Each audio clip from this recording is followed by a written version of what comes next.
बातमी सैफ अली खान संदर्भातली आहे। कारण अभिनेता सैफ अली खान याच्यावरती हल्ला झाला आणि हल्ला होऊन आता 24 तासांहून अधिकचा कालावधी उलटलाय। मात्र तरी देखील आरोपी हा मोकाटच आहे। आरोपीला पकडण्यात पोलिसांना यश आलेलं नाहीये। पोलिसांच्या 20 पथकांकडून या संदर्भातला तपास सुरू आहे। पोलिसांनी सैफ अली खानच्या इमारतीमध्ये 3 DVR सुद्धा ताब्यात घेतलेत, तर घरात काम करणाऱ्या 15 जणांना चौकशीसाठी सुद्धा ताब्यात घेतलेलं आहे। एकंदरीत आपण जर बघितलं तर अद्यापही सैफ अली खान याच्यावर ज्या व्यक्तीने हल्ला केलेला आहे तो व्यक्ती मोकाटच आहे। सैफ हल्ला प्रकरणी केअरटेकरने पोलिसांना दिलेल्या जबाबात केअरटेकरचं नेमकं काय म्हणणं आहे तेही आपण पाहूयात। रात्री 2 वाजता जहांगीरला घेऊन झोपलेली असताना आवाज आला। उठून बघितल्यानंतर बाथरूमचा दरवाजा उघडा आणि लाईटही सुरू दिसली। करीना मॅडम भेटायला आल्या आहेत असं वाटलं। बाथरूमच्या दरवाजावर टोपी घातलेल्या व्यक्तीची सावली दिसली। त्याच वेळी हल्लेखोर बाथरूममधून जहांगीरच्या बेडकडे गेला।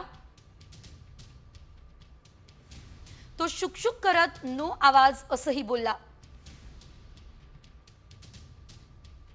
जहांगीरची आया जुनू देखील झोपेतून उठली।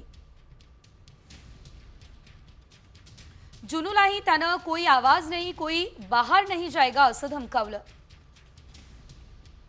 जहांगीरला उचलायला जाताच तो अंगावरही धावून आला। त्याच्या हातात लाकडासारखी आणि हेक्सा ब्लेड सारखी एक वस्तूही बघायला मिळाली। हल्लेखोरानं वार करताच माझ्या हातावर दुखापत झाली असं केअरटेकरचं म्हणणं आहे। आपको क्या चाहिए असं म्हणताच तो म्हणाला 1 करोड। जुनू रूमच्या बाहेर ओरडत गेली।